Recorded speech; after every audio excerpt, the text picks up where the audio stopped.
ઘર છે ને આપણું એ એક હવેલી હોવું જોઈએ. ભીખુદાનભાઈનો એક શબ્દ મને બહુ યાદ આવે અને મને બહુ એ ભીખુદાનભાઈની વાત ગમે.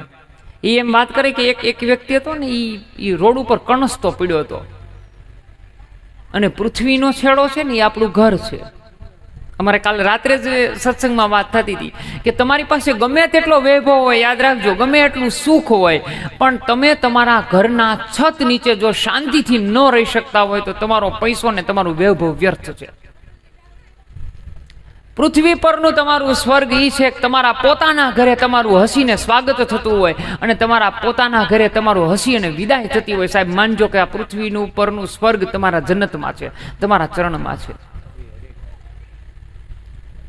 ભીખુદાનભાઈ ની મનુભાઈ મને બહુ એ વાત ગમે. એક જણો કણસતો હોય, બધા ભેગા થાય, એ કે આને એ કે બિચારો બીમાર છે, આને એ કે ઘરે મૂકી આવો, એ કે ઘરેથી માર્યો છે એટલે તું અહીંયા આવ્યો છું, હે મને રહેવા જો એ કે. અને ઘરનો થાકેલો હોય ને એને ક્યાંય વિશ્રામ મળે નહીં. બહારનો થાકેલો હોય ને એ ઘરે વીરો આમ આમ આમ પોરો ખાઈ શકે, પણ ઘરનો થાક્યો હોય એના માટે એક રસ્તો છે સાહેબ, જ્યાં પુરુષનું કર્તવ્ય અને સ્ત્રીનું સમર્પણ, જ્યાં સદાચાર અને સંસ્કાર અને શિક્ષણની પાઠશાળા છે આપણું ઘર છે ને, યાદ રાખજો સાહેબ. બી થિંકિંગ પોઝિટિવનું છે.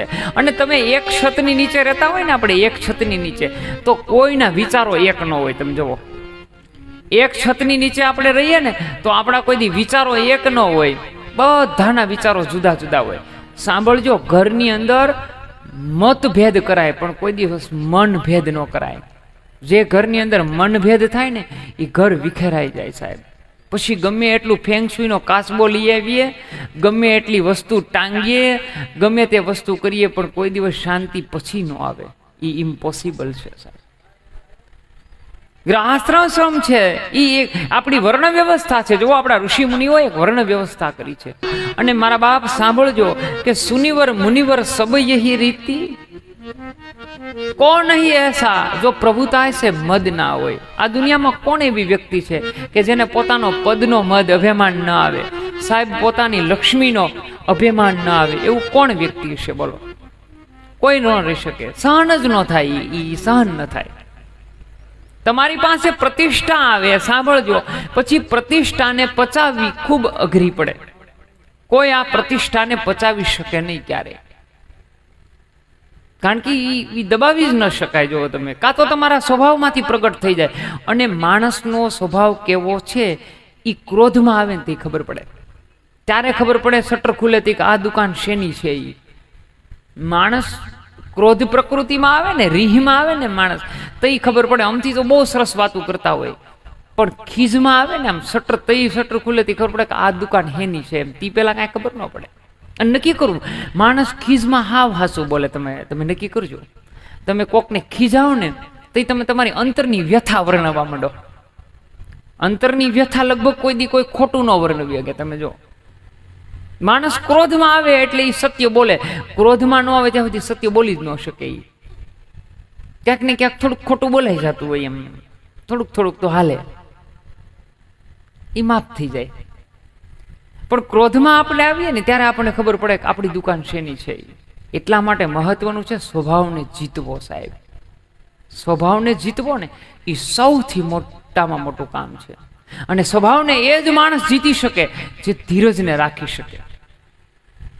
જે ધીરજ રાખી શકે ને એ જ સ્વભાવને જીતી શકે. બાકી સ્વભાવને જીતી ન શકાય સાહેબ, કોઈ સંજોગે જીતી ન શકાય. એ તો આપણે કહીએ સાહેબ કે મારા હિતનું હશે એ થયું તો હરિ કૃપા, ન થાય તો હરિ ઈચ્છા. પણ આ બોલવું અને સાબિત કરી બતાવવું એમાં બહુ ફેર પડે સાહેબ, અતિ ફેર પડી જાય. અહીંયા દક્ષ પ્રજાપતિને પોતાને પ્રતિષ્ઠા મળી, પદ આવ્યું, અને પદનું મદ તો કોને ના આવે સાહેબ? એવો તો મારો રામાયણનો ભરત જેવો કોક જ સરળ હોય સાહેબ, કે જેને પ્રતિષ્ઠાને પણ ઠુકરાવી દે. કારણ જોવો, હું અને તમે દુઃખી છીએ ને એનું એક મહત્વનું કારણ એ હોય કે પ્રાપ્ત પરિસ્થિતિ હોય ને એનો કોઈ દી હું તમે સદુપયોગ કરી ન શકો. કોઈ દિવસ આપણી પાસે જે પ્રાપ્ત પરિસ્થિતિ છે એનો કોઈ દી સદુપયોગ ન કરી શકીએ, અને અપ્રાપ્ત પરિસ્થિતિનું સતત ચિંતન મને તમને દુઃખી કરી દે.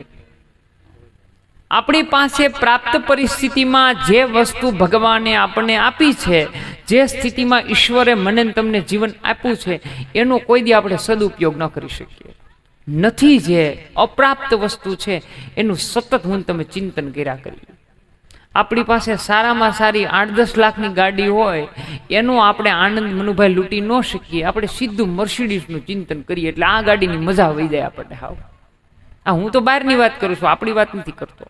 આપણી પાસે સરસ મજાનું સ્લેબવાળા મકાન હોય, એમાં આપણે ટાઢે છાંયે એનો આનંદ ન લઈ શકીએ. કોકના બંગલાનું ચિંતન સતત કરી કે ઓને એવો બંગલો છે, એવો જો હોય ને તો મજા આવી જાય. અરે ઈશ્વરનો પાડ માનો કે મને તમને આવી સરસ મજાની છત નીચે રહેવા આપ્યા છે. બસ જ્યાં તું રાખે ને ત્યાં રાજી રહું. ગીત ગોવિંદનો જમીન છે સાહેબ. ગીત ગોવિંદના જમીનને હાથ પગ કાપી નાખવામાં આવે અને રાજાને કૂવામાં નાખી દીધો, અને કૂવાની અંદર પણ એને ગીત ગોવિંદની રચના કરી નાખી. તું જ્યાં મને રાખે ને ત્યાં હું રાજી રહું, જે પરિસ્થિતિમાં તું મને રાખે. અને સાંભળજો, તમે રાજી રહ્યો કે દુઃખી રહ્યો, પરિસ્થિતિ જે નિર્માણ થઈ છે એમાંથી તમારે પસાર થવું પડે ને થવું જ પડે. એમાં કોઈ બેમત નથી. એ પરિસ્થિતિમાંથી હું કે તમે હર એક જીવની પરિસ્થિતિમાંથી પસાર થવું જ પડે સાહેબ. ઘણા મને પ્રશ્ન પૂછે કે તમે એમ કહો છો કે ભક્તિ કરી એટલે, સાંભળજો આ પ્રશ્ન ખૂબ સાંભળ્યા જેવો, કે ભક્તિ કરીએ એટલે દુઃખ ન આવે. એવું કોને કીધું? ભક્તિ કરીએ એટલે આમ ન થાય, બધું થાય. પણ ભક્તિ કરીએ ને એટલે એક વસ્તુ ચોક્કસ થાય કે ગમે તેવી પરિસ્થિતિ આવી હોય ને, એ ભોગવવાની શક્તિ મારામાં તમારામાં ગમે ત્યાંથી આવી જાય. બસ એ ભક્તિની કૃપા છે બાપુ. ગમે તે પરિસ્થિતિ આવી જાય. ભક્તિનું ફળ શું છે? મારી વ્યાસપીઠ પૂરતું કહું છું, ભક્તિનું ફળ પૈસો નથી, ભક્તિનું ફળ સુખ નથી, ભક્તિનું સુખ વૈભવ નથી. યાદ રાખજો મારા બાપ, ભક્તિનું સુખ વૈભવ ક્યાંય છે જ નહીં. ભક્તિનું સુખ તો એ છે કે ગમે એવી પરિસ્થિતિ આવી હોય ને મારા બાપ, એ સહન તમે કરી શકો ને એવી શક્તિ ભક્તિ સિવાય તમને બીજે ક્યાંયથી મળે નહીં. બસ એ જ સાચી ભક્તિ છે. દઢ આશ્રય જેના મનમાં આવી જાય, વિપત પડે પણ વણશે નહીં સાહેબ.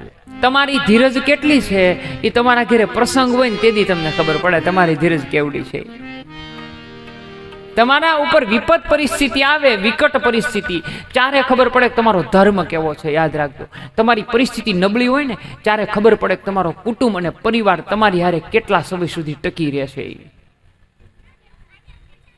સાહેબ સોફા ઉપર તો બધાય બેસે, ભાંગેલ ખાટલી ઉપર બેસે ને મનુભાઈ, ઈ જ સાચો ભાઈબંધી કહેવાય. ઈ સાચે સુધી ચાલે. તમારી પરિસ્થિતિ વિકટ હોય ને ત્યારે તમારી પાસે કોણ ઊભું ને એ મહત્વનું છે. પરિવાર કરીએ, કોરોના આવ્યો ને, ભગવાન એવી કોઈ પરિસ્થિતિ આ પૃથ્વી ઉપર આવવા ન દે, પણ એ આવ્યું થી ખબર પડી કે આપણા કેટલા છે. એ બાજુવાળાને શીખ આવે તો આપણે ભોગળિયા દઈ દઈએ. છોકરાઓને આ ગળઢીમાં હોય તો અમુકને તો ઢીકા મારી છોકરાઓના બવડા બેહારી દીધા. ન્યા બહાર જાય માં, ન્યા ઓલાને શરદી થઈ છે, ઓલાના છોકરા ન્યા કોરોના છે. લે, આપણા છોકરાને તાવ આવે એ ખાલી શરદી, બાજુવાળાને છીક આવે તે કોરોના. કર્યું હતું ને આવું? આ તો બહાર ગામની વાત કરું છું. વિચાર તો કરજો. આમાં જેને સેવા આપી હોય કોરોનામાં એને ખબર હોય. અમુકને ઘેરે હજી બાવણા કાપેલા છે હેઠેથી. એ શું કામ મનુભાઈ ખબર છે? કોરોના વાળાને થાળી અંબાવા હાટું. આમ થતો આપણે કહીએ છીએ ને કે હું તમારી હારે છું, મૂંઝાતા નહીં. શું તમે મારી હારે છો? થાળી દેવા. હા, કે હું બેઠો છું, હા હું તારી હારે બેઠો છું, વાટ જોઈને. કોરોનામાં ખબર પડી, ખરેખર કોરોનામાં એક તમને નથી લાગતું એવું કે ખબર પડી કે માનવતા કેટલી છે? લોકો સાહેબ આપણને કોરોના પોઝિટિવ આવે તો લોકો આપણાથી પાસે બેહવા રાજી નહીં. તમે વિચાર તો કરો. ખબર પડે ખાલી કે આપણા ઘરની અંદર કોકને કોરોના છે તો પાડોશી બહારથી તાળું મારીને વંડી ટપીને અંદર વિહા જાય. કે એ લોકોને ખબર પડે ને કે અહીં કોઈ નથી એમ. સતીને વિચાર આવ્યો, હવે એવી કઈ બેન હોય કે પોતાના પિતાના ઘરે પ્રસંગ હોય અને એને જવાની ઈચ્છા ન હોય? એવું કોઈ હોય ખરા? પિતાના ઘરેથી આવેલી કંકોત્રી હોય, આપણી કંકોત્રી ક્યાંય ન ચડે ને ગોતવી ન હોય તો બેનની ઘરે ફોન કરવાનો, બેન આપણા ઘરે પ્રસંગ હતો એની કંકોત્રી તાન્યા પડી છે, એ આપણી કંકોત્રી પાણીમાં ન જવા દે. જવા દો છો બેનું? એ હાચવી રાખો કે ના રે ના, આપણા બાપુને ઘરે કંકોત્રી આવી શું, આમાં બધાના નામ હોય ભાઈઓના, ને એને બગાડાય નહીં કંકોત્રીને. એ કંકોત્રી પણ એની ક્યાંય ને ક્યાંય કબાટના બેવનમાંથી નીકળે છે. તો એવી કઈ સ્ત્રી હોય કે જેને પોતાના પિતાના ઘરે ઉત્સવ હોય, પિતાના ઘરે યજ્ઞ હોય અને જવાની ઈચ્છા ન હોય? સતીએ પેલા વિચાર કર્યો કે મારા પિતાના ઘરે યજ્ઞ છે, પિતા કોઈ દિવસ મને આમંત્રણ વગર આપે દે નહીં. કોઈ દિવસ એવું બને નહીં કે પિતાના ઘરે યજ્ઞ હોય અને જ્યાં મારી હાજરી ન હોય. એમ સતીએ વિચાર કર્યો કે ધર્મશાસ્ત્ર અનુસાર 3 ઘેરે જવા માટે કોઈ દિવસ આમંત્રણની કે સમયની પાબંદી નથી. એક તો મિત્રના ઘરે, એક પોતાના સ્વયંના ઘરે અને એક દીકરીએ પિતાના ઘરે જવા માટે કોઈ દિવસ સમયની પાબંદી છે નહીં કે આમંત્રણની રાહ ન હોય. સતીએ વિચાર કર્યો કે કદાચ પિતા મને આમંત્રણ દેતા ભૂલી ગયા હશે, પણ મારે જવું જોઈએ સાહેબ. દેવાંગના ને દેવતાઓ અને સાહેબ આ સમાજની એક આમ આપણે ગઈએ ને તો એક રૂઢિ કહેવાય. આપણે જેની ઘરે ન જાતા હોય એની ઘરે ઈ જાતા હોય તે આપણે કહીને જાય કે અમે હોતન જઈએ છીએ એમ. એટલે એનો અર્થ એવો છો કે તમે નથી જવાના પણ અમે જવાના છીએ એમ. હે એ આપણે કહીને જાય કે અમે જઈએ છીએ, તમે નથી આવવાના પણ તમે જાવ છો એટલે તમે નથી જવાના. આ તમે જ બગાડ્યું છે બધું અમારું. હે સતીને વિચાર આવ્યો કે કોઈ દી પિતાના ઘરે પ્રસંગ છે, યજ્ઞ છે અને મને આમંત્રણ ન હોય એવું બને નહીં. સાહેબ અને યાદ રાખજો, બાપ અને દીકરીનો સંબંધ આ એક જ વિશ્વમાં એવો છે કે અહીંયા બેઠેલી હરેક માતાઓ છે ને એને આ વિશ્વમાં પિતા ઉપર જેટલો વિશ્વાસ છે એવું પોતાના ભાઈ કે પોતાના પતિ ઉપર પણ વિશ્વાસ ન હોય કે જિંદગીમાં બધા જ મારું ખરાબ કરી શકશે, પણ આ એક જ પુરુષ એવો છે કે જોઈ કોઈ દિવસ મારું ખરાબ ઈચ્છશે નહીં. જોવો આ સંસારની અંદર બાપ અને દીકરીનો બે જ નાતો એવો છે સાહેબ. જોજો, જેના ઘરે દીકરી છે એનું ઘર જોજો અને જેના ઘરે દીકરી નથી એ પિતાને પૂછજો. બાપ ગમે એટલો થાકેલો આવ્યો હોય ને, બાપના જો મુખની રેખા કોઈ જો પેલું વાંચી લેતું હોય ને તો એ દીકરી છે. તમારી પરિસ્થિતિ કેવી છે, તમે ચિંતામાં છો કે કોઈ પરિસ્થિતિ વિટમણા વાળી છે, એ દીકરી બાપનો ચહેરો વાંચી શકે સાહેબ. એના સિવાય કોઈની તાકાત નથી પુરુષનો ચહેરો વાંચી શકે સાહેબ. અને બાપ ગમે એટલો વૃદ્ધ હોય, યાદ રાખજો, પથારી વર્ષ બાપ થયો હોય ને અને દીકરી આવે ને તો એ બાપના ખોળિયાની અંદર નવ ચેતના જાગી જાય કે મારા માટે મારો ભગવાન આવ્યો એમ. તમે વિચાર કરજો. અને એવી કઈ બેન દીકરી હોય, અહીંયા બધા બહેનો બેઠા છે, તમારા હૃદય ઉપર હાથ મૂકીને કહેજો કે પિતાના ઘરેથી આવેલી કોઈ પણ વસ્તુ હોય ને દિવસમાં તમે કેટલી વાર જોતા હશો કે આ મારા બાપની અંતિમ યાદી છે. જોતા જ હોય હર એક વ્યક્તિ, કારણ કે આ નાતો એક એવો છે સાહેબ. બાપ અને દીકરીનો એક એવો એક નાતો છે. મારો સાયરામની બહુ સરસ વાત છે કે દીકરી છે ની વિદાય સમયે સૌથી છેલ્લી પોતાના બાપને મળે છે. પેલા બધાને મળી લે પછી પોતાના બાપને મળે. શું કામ? કારણ કે બાપને મળ્યા પછી દીકરી બીજા કોઈને મળી શકે એવી એની પાસે પરિસ્થિતિ ન હોય સાહેબ, કોઈ દિવસ હોય નહીં. અને પુરુષ છે ને બહુ ઓછો રડે, કોઈ દિવસ પુરુષ રડે નહીં. પુરુષ બધી પરિસ્થિતિનો સામનો કરી શકે ને એવી એનામાં શક્તિ હોય, પણ એ એક જ વખતે રડે, દીકરીને વિદાય થતી હોય ને ત્યારે રડવા જ માંડે સાહેબ. અને દીકરીની પરિસ્થિતિ, દીકરી ઉપર વિકટ પરિસ્થિતિ આવે ત્યારે બાપ કોઈને ન કહી શકે સાહેબ. એકલો એ માણસ રાત્રે રડી લે અને કાં એકલો ઘૂંચવાઈને રડી લે, કારણ કે કોઈને આગળ કહી ન શકે પોતાની દીકરીની પરિસ્થિતિ. આવો નાતો છે બાપ દીકરીનો સાહેબ આ સંસારમાં કે એના સિવાય કાંઈ બાપ હળવો નહીં થઈ શકે. તમે જોજો, દીકરી સાસરેથી ઘરે જાય ને એટલે એકાંતમાં એમને બાપુ મળે છે. બધાની વચ્ચે તો એ બસ મળી લે, પણ એની કાંઈ પરિસ્થિતિ વર્ણવી હોય ને તો બાપ દીકરીને એકલો બેસાડી કે બેટા ઘરની પરિસ્થિતિ થોડીક આવી છે તો તું ઘરના વ્યક્તિઓને તારી રીતે સમજાવતી જાજે કે થોડુંક શાંતિ રાખે. આ બાપ પોતાની પરિસ્થિતિ દીકરી સિવાય કોઈને વર્ણવી ન શકે સાહેબ, કોઈ ન વર્ણવી શકે આ માણસ. મને આવું કેમ થયું? પણ દીકરી છે ને સાહેબ સમર્પણ છે, યાદ રાખજો. એને એમ થયું કે કદાચ પિતા ન બોલાવે, અરે ઘરે ને ઘરે બોલાવવામાં એવું શું હોય? પણ માતાએ જ્યારે ન બોલાવી ત્યારે સતીને સંદેહ ઉત્પન્ન થયો કે બધાએ ન બોલાવી ખેર ચાલશે, પણ માએ મને ન બોલાવી. સતી માને મળવા જાય છે પોતાની માતાને, પણ દસનો ત્રાસ એવો હતો, તુલસી કહે છે કે દસના ત્રાસથી માં પણ સતીને મળવા માટે પાસે ન આવ્યા. અને માં મળ્યા નહીં સતીને, એટલે સતીને સંદેહ ઉત્પન્ન થયો કે કાંઈક અનિચ્છ થાય છે મારી સાથે. સતી અંદર જઈને જોયું, સતી યજ્ઞશાળાની અંદર જાય છે. હવે માતા અને પિતા બંને બોલાવ્યા નહીં સતીને. કારણ કે આ બંને પ્રેમની પરાકાષ્ઠા છે. સંતાનો માટે પ્રેમની પરાકાષ્ઠા હોય ને તો એ માતા અને પિતા છે. સાહેબ અહીંયા બેઠેલા યુવાન વર્ગ હોય ને તો સાંભળજો કે પોતાના સપનાઓને રોળી અને માતા અને પિતાઓએ હંમેશા આપણા સપનાને સજાવ્યા હોય. તમારા અને મારા સપના અને મારી વ્યાસપીઠ તો ખૂબ ફ્લેક્સિબલ છે. હું યુવાનોને દરેક સપ્તાહની અંદર કહું કે મર્યા પછી પથારીમાં સરસ મજાના છત્રી, સરસ મજાના ચપ્પલ, સરસ મજાનું ગાડલું આવું બધું મૂકવું ને એના કરતાં જીવતા જીવ મનુભાઈને સરસ મજાના શોરૂમમાંથી સારામાં સારા લીલરના વ્હાઈટ કપડાં 5000ના મીટરવાળા પહેરાવી દેજો સાહેબ. એ માને પૂરેપૂરી શક્ય હોય તો યાત્રા કરાવી દેજો. અને સાંભળજો સાહેબ, જે કામની અંદર મા અને બાપના મને તમને આશીર્વાદ ન હોય એ કામ કોઈ સફળ ન હોય સાહેબ, ક્યારેય ન હોય સફળ. તમે તમારા માતા પિતાઓ એને પૂછ્યા વગર કોઈ પણ વ્યક્તિને પૂછી અને નિર્ણય લઈ લો સાહેબ, એનો આત્મા કેટલો દુભાતો હોય ને એ તમે મા અને બાપ બનો ને તેથી તમને ખબર પડશે. એ પેલા કોઈ ખબર ન પડે. મા બાપની વ્યથા કેવી હોય એ હું તમે મા બાપ બનીએ ને મારું તમારું સંતાન જેથી ધાર્યું ન કરે એ મને તમને પૂછ્યા વગરનું ગમે ત્યાં વહી જાય ને ગમે એટલા નિર્ણય લે ને તેથી ખબર પડે કે ઓહો આ કેટલું કષ્ટદાયક છે. ચાલુ અને યાદ રાખજો કે જેના ઘરે મા બાપની હયાતી છે, સાંભળજો, એ જીવતું જાગતું તીર્થ છે. યાદ રાખજો. અને ક્યાંય જવાની જરૂર ન હોય સાહેબ. બી હેપીનેસ, એને ખુશ રાખીએ ને એટલે બીજી કોઈ ખુશીની જરૂર ન હોય સાહેબ. તમારે કોઈ તીર્થની જરૂર ન પડે સાહેબ. અને પછી આપણે બધા ઇન્સ્ટામાં, વોટ્સએપમાં કે એફબી એકાઉન્ટમાં મિસ યુ મમ્મી કે મિસ યુ પાપા મૂકીએ ને સાહેબ, એ મિસ યુ કરે કોઈ દી પછી પાછા ન આવે. યાદ રાખજો.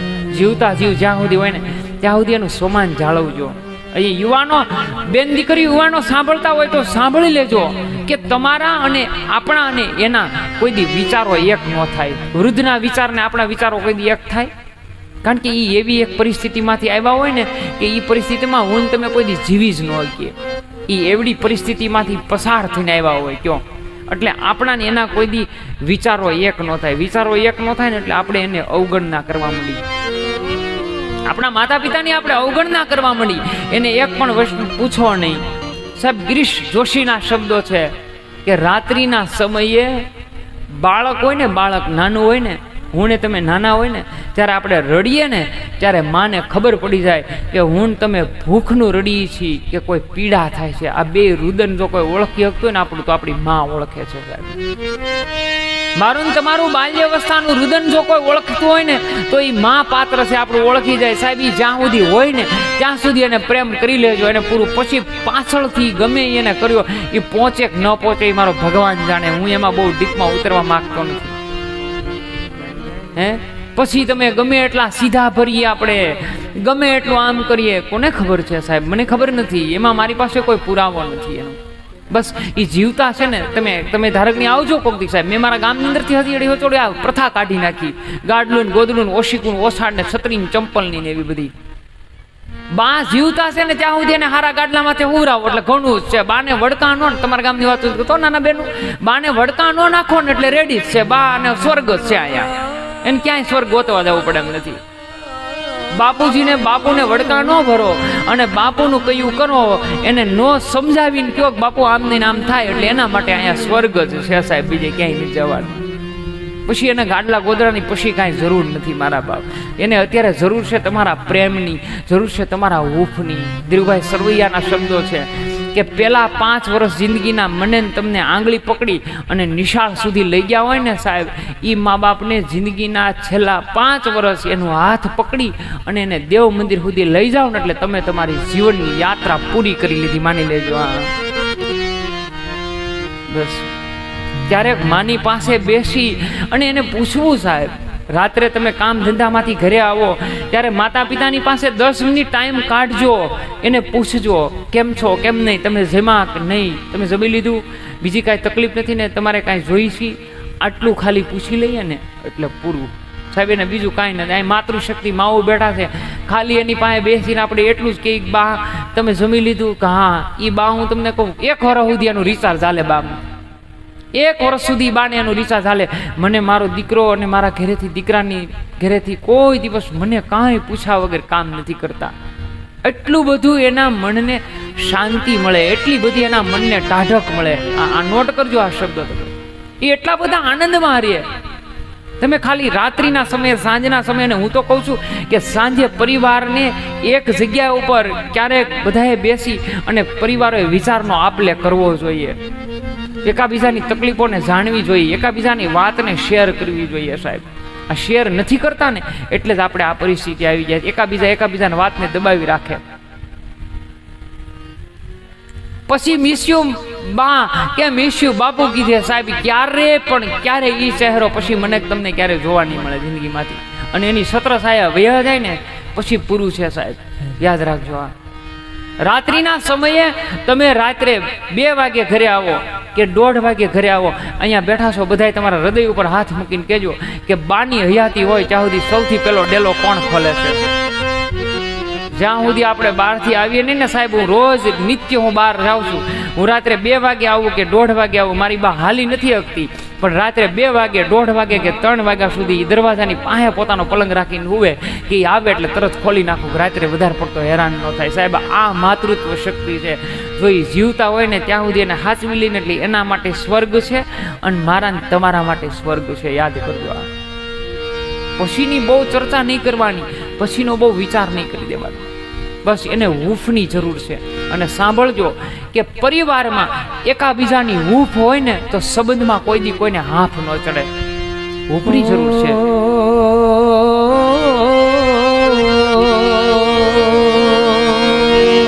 લાખો લડાવા લાડ તમને કોડ સૌ પૂરા કર્યા, એ કોડના પૂરનારના કોડ પૂરવા ભૂલશો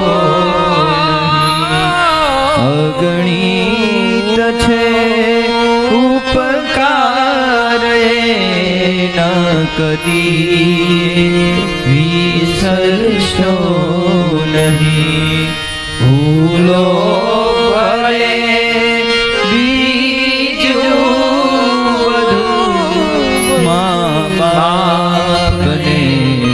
ભૂલશો નહીં.